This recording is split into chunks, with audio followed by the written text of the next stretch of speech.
to another episode of Bolt Breakdowns here on the Guilty as Charged podcast YouTube channel. We're obviously kind of getting into the swing of things in this offseason, talking about cut candidates and free agency and all these things. I know the guys talked about it on the show on Wednesday night. So, I sort of wanted to give, I guess, my take on, the cut candidates and sort of the alternate possibilities that exist for the Chargers here. Sort of first stemming from Daniel Popper's original article, which is kind of what got Twitter talking and the national media talking about Keenan Allen and Gerald Everett and some of these other things, right? So I guess I'll start with that and the 6 guys that he listed as cut candidates and potential other guys that could be listed as cut candidates, right? But the 6 that Daniel Popper did list were Khalil Mack. Again, these are all listed from a financial perspective, and that's something that's hard to nuance with Twitter. Is just like someone who is a cut candidate is someone who makes a lot of money that could be taken off the cap sheet, right? So let's talk about Khalil Mack, for example, right? They can save $18 million if they cut him prior to June 1st. $23 million if it's post June 1st designation. They're not going to cut Khalil Mack, right? But for the financial purposes of it, you got to bring it up. Right. They restructured his deal when he was traded last year. Very unlikely that Khalil Mack is cut based on everything that we know. Right. They just did the trade last year, effectively played 17 games at a decently high level, matching that of his 2020 season, almost identical in pressures and all statistics. Right.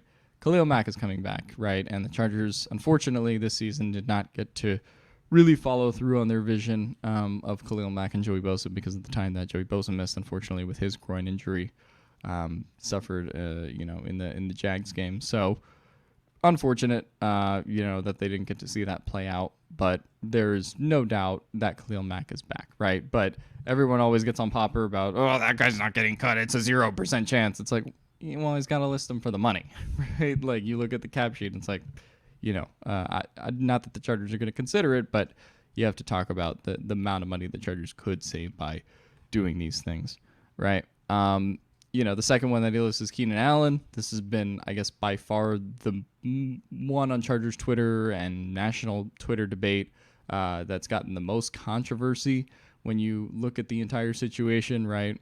And people trying to, Cordell Patterson, publicly recruiting Keenan Allen to the Falcons on Twitter, with all the stuff going around on, PFF and these other national media outlets, posting Keenan Allen graphics and such. But yeah, so the reality of Keenan Allen, and Daniel Popper also wrote a great separate piece on this that you can also check out over in The Athletic that was just about Keenan Allen and the position the Chargers find themselves in with him, if you want to go read that.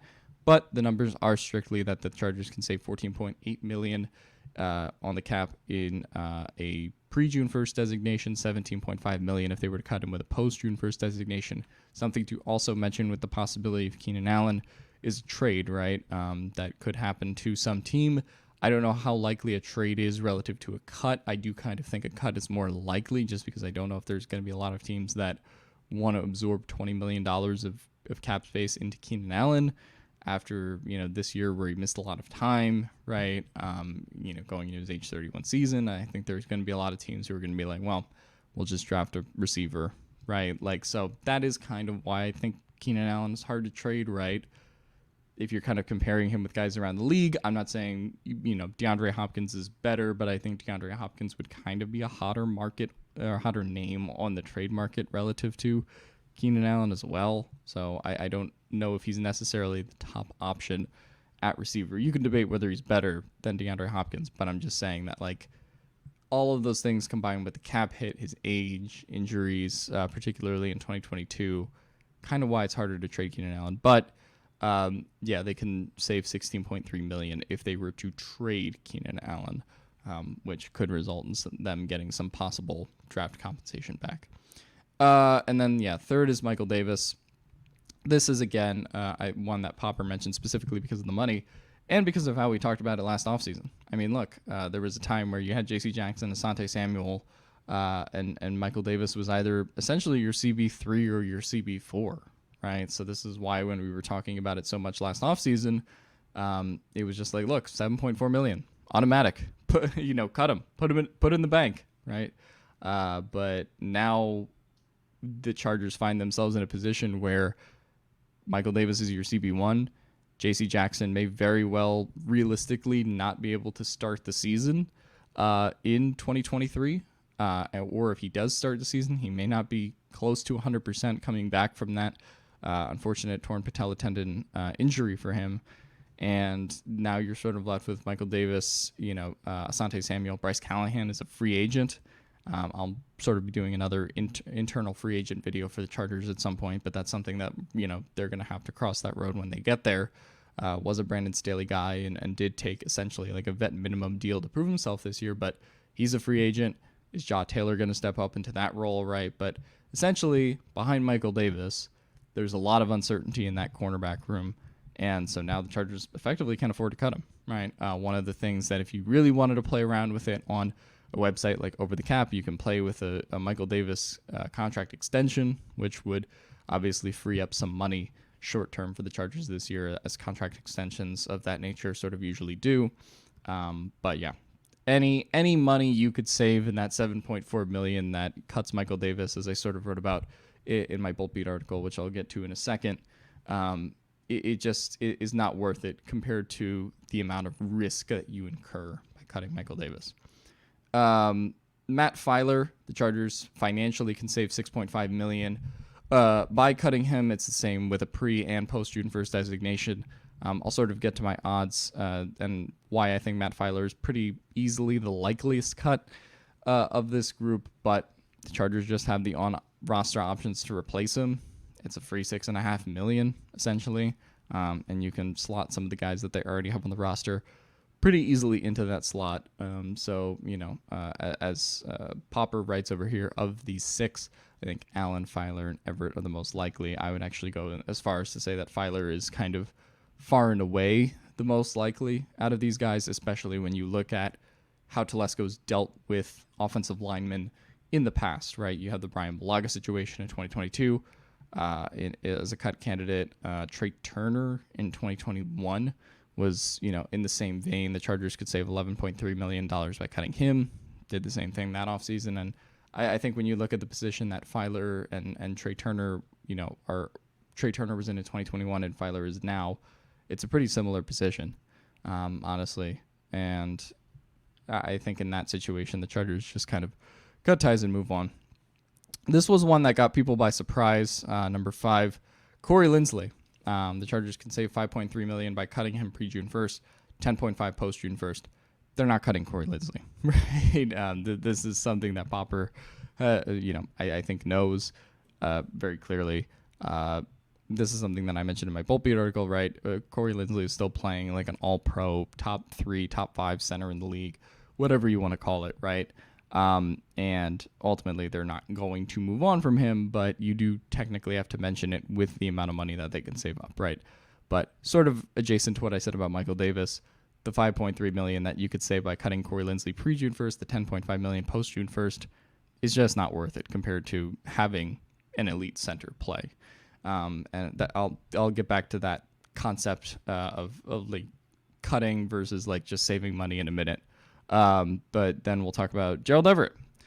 Gerald Everett is in my opinion, the most interesting cut candidate when you look at this group, because they can save $4.25 million, but I think that he's also obviously financially kind of the lowest priority cut candidate out of this group, right?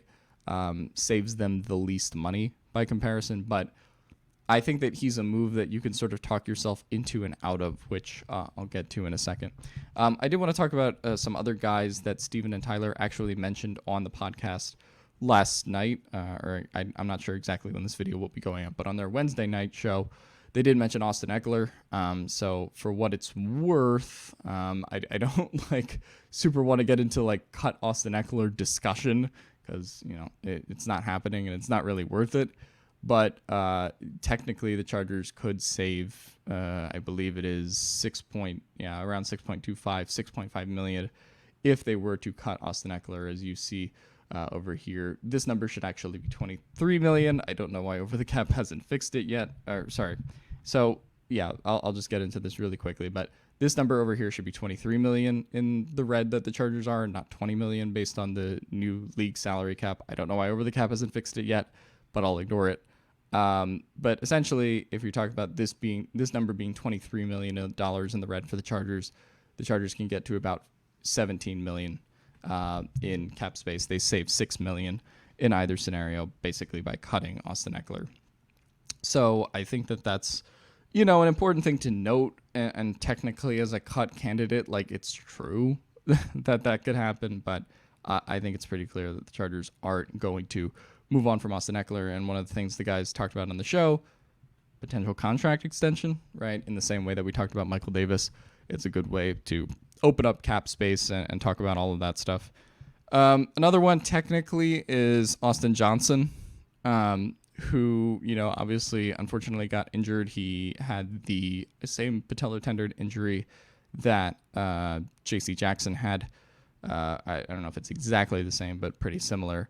If you were to cut him, the Chargers would gain some cap space as well, and there's a difference between the dead money and total cap they would save. I think they would actually technically lose money on that because I believe it's 6.1 million in dead money. They would save about 3.3 million.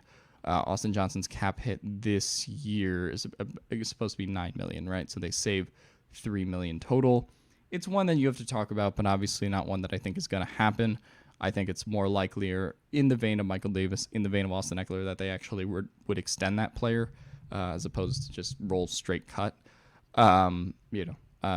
Unfortunate that what happened to him, just with the patellar tendon injury in general.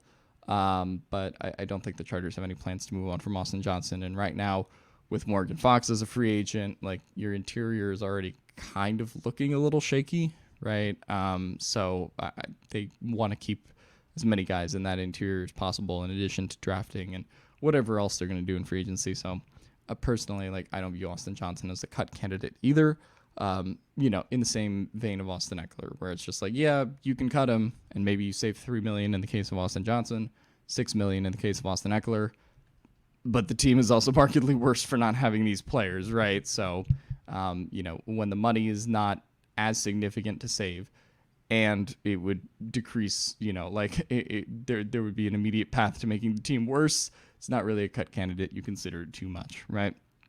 But now I want to kind of get to what I talked about in my Bolt Beat article this week, and sort of talked about all the cut candidates. I will also be having an article that talks about the internal free agents and some of my thoughts there as well. But I did want to talk about, I guess, I sort of try to put a number on it by reasoning it out as far as the percentage chance that each of these Chargers that Daniel Popper mentioned are cut. So pretty clearly I have Austin Eckler at, 0 to 5%. I would have Austin Johnson around 0 to 10%, right? Like, so as far as those two guys that they technically can save money on. But these are the real guys that could potentially be cut candidates. And starting with Khalil Mack, I think the chance that they cut Khalil Mack is pretty low. I put it around 5%. A lot of people are like, it's actually 0. But that's not how probability and chances work. So I don't like putting numbers at 0, because in the 1% chance that something does happen, it's not 0, because it in theory could happen, right? But I think it's pretty clear. Just from everything, they made that trade for a reason with Brandon Staley and Tom Telesco as the nucleus, right? And they knew that when they made that trade, that they were going to be paying Joey Bosa and Khalil Mack $20+ million cap hits, right? They wanted that to be their edge tandem. And you look at what Mack did this season. I think maybe this is a different conversation if Mack was injured like he was in 2021 and he only played like half the games or something, or you saw some like big physical decline from him.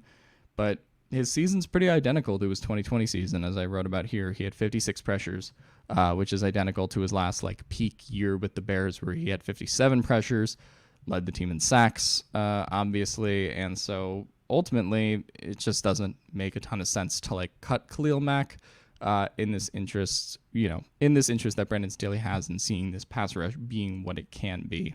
And so if you're not talking about health, if you're not talking about like a decline in production, then, ultimately this team is better with Khalil Mack. Now, maybe this is something they revisit in future years with Khalil Mack and how long he'll be a Charger, right? He is going to be entering his age 33 season, right? So, obviously drop-offs, unless you're Tom Brady, happen very fast in the NFL.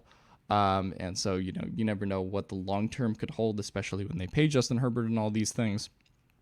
But there's a very, very, very, very limited chance that Khalil Mack would even be considered a cut candidate.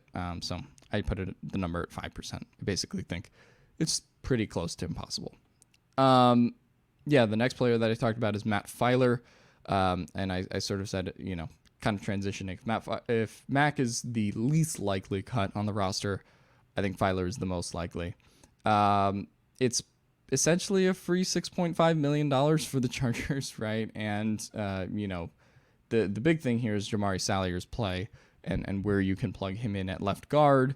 The amount of flexibility now that the Chargers have on the offensive line, they just really don't need Feiler anymore. And Feiler, unfortunately, regressed this season, as I wrote about, heading in the wrong direction age-wise as he now, creeps into his early 30s. But his pressures went up in a pretty big way. He had averaged about 20 to 25 per season, and this year he gave up 38 pressures. Now, you can partially say that this is because of the situation around him, right? Obviously, Rashawn Slater was not there on the left side for most of the season given his injury. But at the same time, I just think you could see on the field and on tape that Feiler's level of play was not quite the same. And it was very evident, particularly in the run game as well, right? Like the Chargers just were not capable of running behind him most of the time. And so I did kind of, as I talked about earlier, sort of compare it to the Trey Turner situation that the Chargers found themselves in. It's essentially, hey, we have better options. We're probably going to look at the draft and free agency too, and see what we can do there.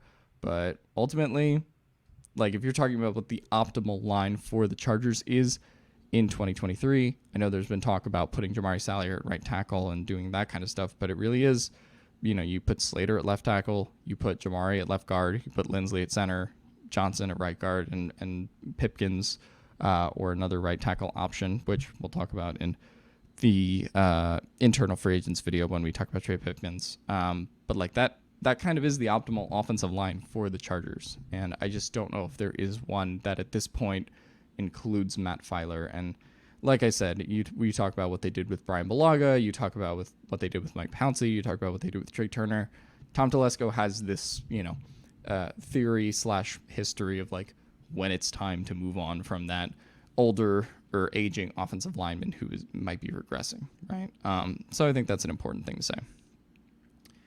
And just so we get the number in, I guess technically, because I skipped over it. I did put Matt Feiler around 85%. I think that the odds of it are pretty high. This is by no means, again, none of these numbers are scientifically calculated or I put it in some 538 election algorithm, but my feeling is just that it's very likely that he ends up being cut. And if I put a number over 70, 80%, I feel pretty confident in that thing happening. So I put Feiler around 85 just because I don't think that there's really a route to him being a Charger next year. So some of the other guys that we talked about, like Michael Davis and Austin Eckler, it's okay, you can get a contract extension and get some cap relief that way instantly. You're not doing that with Matt Feiler, right? So there's just a very limited number of options that they can do to keep Feiler on this team. And also there's just better options that exist on the roster at the left guard spot. And some options that might not even be on the roster right now. If they want to, move Salyer to right tackle and do all these things, but just not really a path to Feiler being a Charger in 2023. Michael Davis was the next guy that I talked about. I sort of wrote about it, but he was essentially almost a certainty to get cut, as we talked about him in the 2022 offseason, right, where he was essentially a CB3, CB4 in Staley's kind of rotation of guys. Obviously, as people remember, at the beginning of the 2022 season, he wasn't playing very much and really only played when J.C. Jackson like either didn't play or in the Broncos game when they benched J.C. Jackson on Monday Night Football. Then obviously J.C. Jackson gets hurt against the Seahawks, and then Michael Davis essentially becomes the Chargers CB1 from week from week 8 until the end of the season, and he absolved himself really well. It was easily the best season of Michael Davis' career, right? He had his best year in coverage. If you look at any PFF or any advanced metric, I think the rap on Michael Davis is he doesn't get a lot of interceptions, but in terms of what he's doing in coverage, he had the most pass breakups in his career with 12. Had a quarterback passer rating allowed of 77.3, which was, I believe, the lowest of his career. And his missed tackle percentage was quite low. He usually is around like 10, 11% as a missed tackle rating. He was around 6.2 this year. So he was actually a really good tackler. And so, yeah, I mean, Michael Davis is not a guy where he's one of those like top tier players in the NFL where it's like, okay, well, there's no way you're cutting him. Sort of in the way that I just talked about, like Khalil Mack, right? Like there's no possibility that the Chargers are really cutting Khalil Mack. But Michael Davis doesn't fall into quite that player, and you could create a scenario where the Chargers go through the draft in round 1, or they go through free agency and try to find a way to replace Michael Davis. But I just think any parameter where you do it, the Chargers are a worse team. And as I said at the end of the year, you can financially benefit from releasing Michael Davis, but you ultimately the money that you save is not worth the amount of risk that you end up bringing to the team, especially with the uncertainty of J.C. Jackson and all these other problems that exist in the cornerback room of the Chargers at this current time. So I said that Michael Davis is about a 15% chance to get cut. Very low. I would say that as far as cuts go, anything that I put under 30%, 40% is something that I really don't think has much of a chance of happening. So it's in theory possible, more possible than, say, a Khalil Mack cut.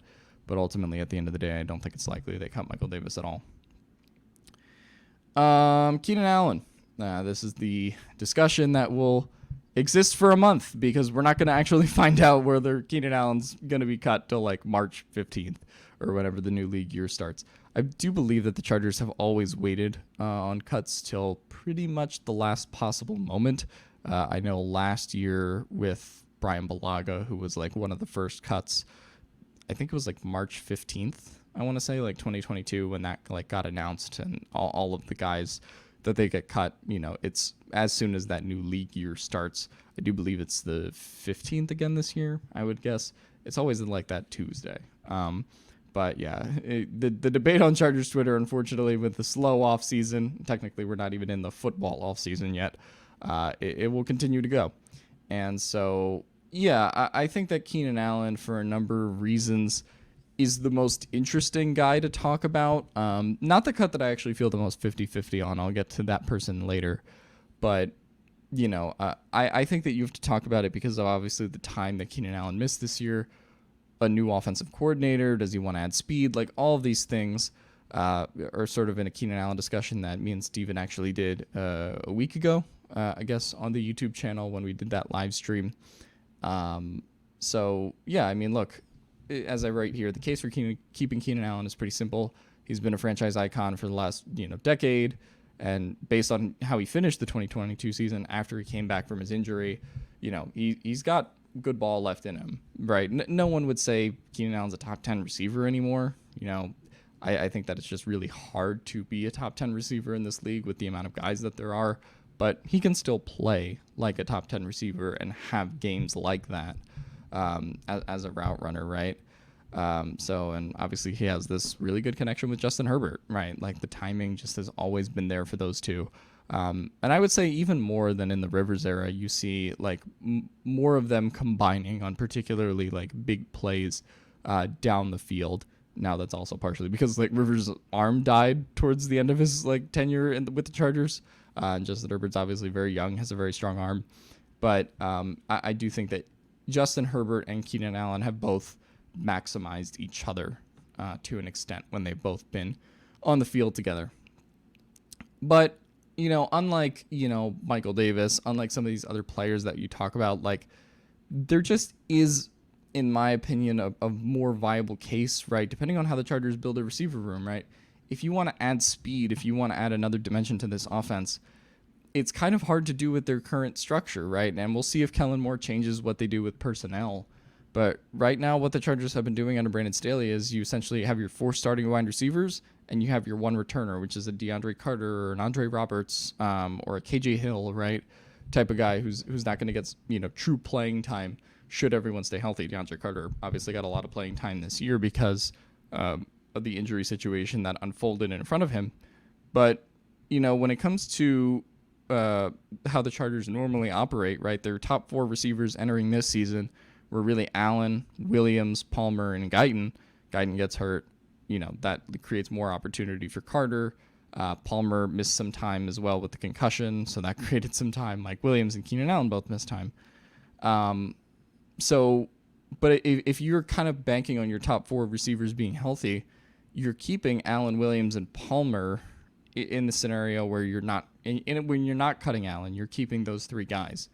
So you really just have that Jalen Guyton spot maybe open to add a receiver in the draft, but you're also probably not using a top tier draft pick on wide receiver 4, right? So, I think that if they keep their current rotation and how they do things with receivers similar, then it kind of, the case for cutting Keenan Allen, I think, intensifies if you want to add speed and stuff to it.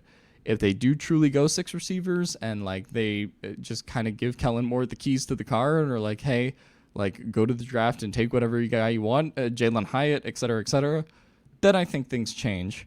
But I do think, past the money, there is a football argument to how this team could be constructed going forward, past, the next 1 or 2 years.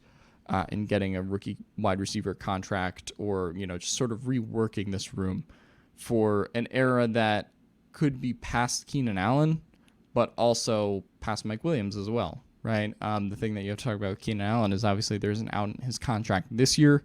There's also an out in Keenan Allen's contract next year. And there's also an out in Mike Williams' contract next year, right? It was a 3-year deal. That's really a 2-year deal, right?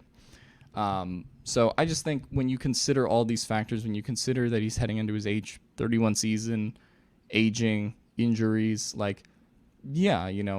write here, $15 million is not an insignificant amount of money.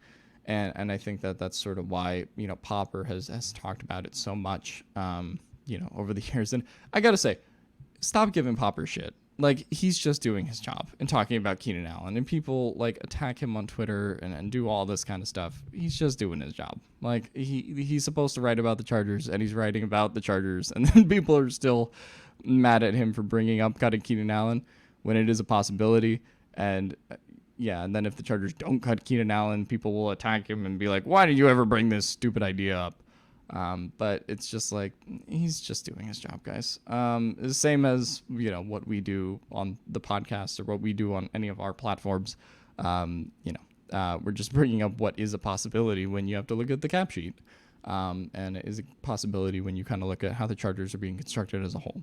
So getting to kind of my final percentage on this topic, I would say I would still bet, as I said on the podcast that I did with Steven where we debated this last week, it's about 60-40 that I think Keenan Allen is on this team. I put the chances that he's cut at 35. You could add in another 5% that it's it's a trade or something like that. But I think it's about kind of close to 50-50, but I lean towards the Chargers keeping Keenan Allen around a 60-40 or a 65-35, split, if you want to say it like that. But I do think there is a more significant chance than Michael Davis and Khalil Mack and some of these other guys that he could possibly be a cap casualty, right? So I think it's a rational thing to talk about.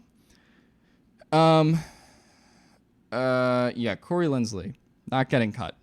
He's still a top 3, top 5 center. As I said earlier, Popper just kind of mentioned Corey Linsley for, the possible money that can be saved. As he wrote about, it's 5.3 pre-June 1st. It's 10.5 post-June 1st designation as well, right? So it just becomes a scenario where it's you have to mention it. But obviously, you can save. It's sort of the Family Guy mystery box meme, where it's like, okay, you can have 5.3 million or 10 million, or you could have all pro caliber center play, right? Like you can have that free $5.3 million, or $10.5 million, and also you open up a gigantic hole at center that you might not be able to fix at all this season, right? So. I think this is a discussion that could possibly be tabled for next offseason, right? Or if Corey Linsley regresses, right? He did have the knee tendonitis issue this year. So if you talk about like age and regression and all these things, those are all possible, right? And so for what it's worth, I also included what the Chargers could save in future seasons on the Corey Linsley contract by cutting him. They can save $8.9 million. These are both pre-June 1st designations, by the way. But they can save $8.9 million if they were to cut him in 2024, $14.5 million if they were to cut him in 2025, which would be Corey Linsley's age 33 and age 44 seasons, age 33 and age 34 seasons respectively. But I think, I don't, again, like I said with Khalil Mack, I don't put any number at 100%, but I put the chance that Corey Linsley's cut at around 7.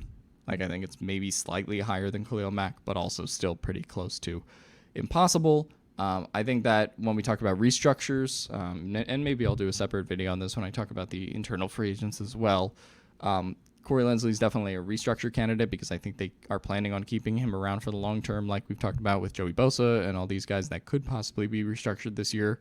But ultimately, with cutting Corey Linsley, they signed him to the most expensive, center contract of all time, at the time, prior to Frank Ragnow getting paid like a couple weeks after. But they signed him to one of the most expensive center contracts of all time for a reason, right? And so very, very, very limited chance that someone like Corey Linsley would actually be cut. All right, Gerald Everett. This is sort of, I guess, the last, possible cut to talk about that Daniel Popper mentioned in his article. I think that Gerald Everett is an interesting case because, really, if you do cut Gerald Everett, the only tight end on your roster right now is Trey McKitty. Donald Parham is entering restricted free agency, so he's probably going to get somewhere between $2 and $3 million, right?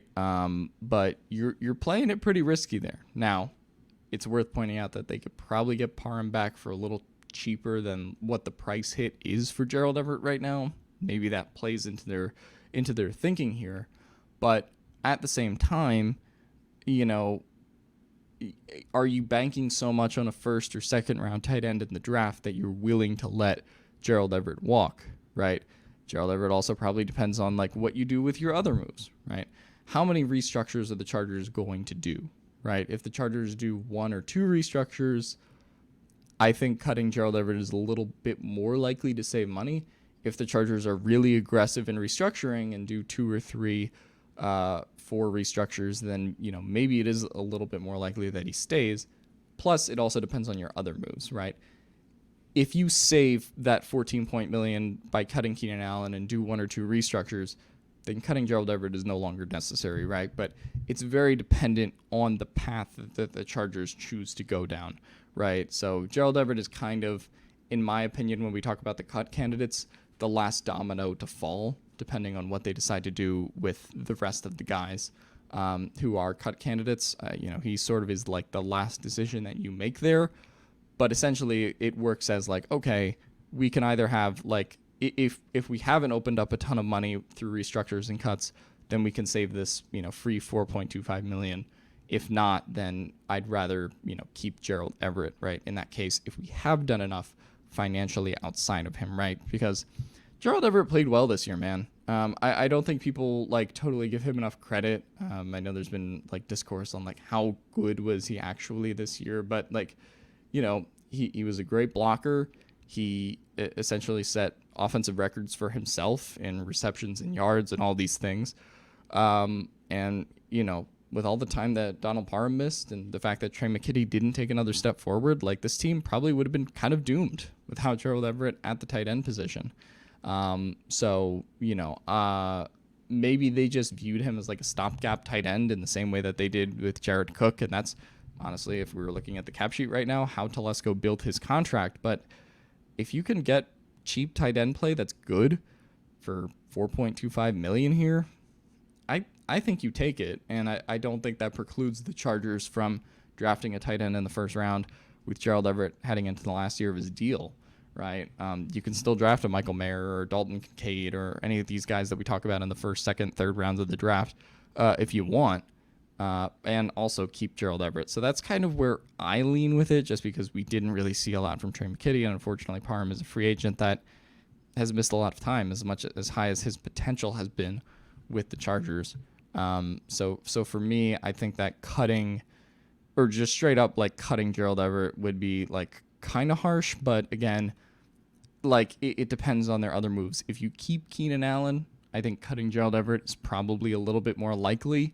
If you, if you aren't aggressive with the restructures, I think cutting Everett is more likely. On the alternate side, if you cut Keenan Allen and then like you are really aggressive with the restructures, then I think the chance that, Gerald Everett on like a sliding scale is cut probably moves up, right? But, I put it at 50-50 just because I think it depends on the rest of what the Chargers do in free agency and with their other cut candidates here, and it's sort of like the last domino to fall in this process. All right, so those are my thoughts on the Chargers cut candidates. I did not think that I would talk about this for 36 minutes, but God bless you if you stuck with me through all of that. Again, go watch Steven and Tyler's podcast from Wednesday night where they broke down all of the cut candidates and all that kind of stuff and got into a lot of great discussion there. You can check out my stuff over on boltbeat.com. I'll actually be having an article that drops about the internal unrestricted free agents soon. I don't know if it'll be up by the time this podcast, I guess, drops, but you can check that out if you want. And as always, bolt up, guys.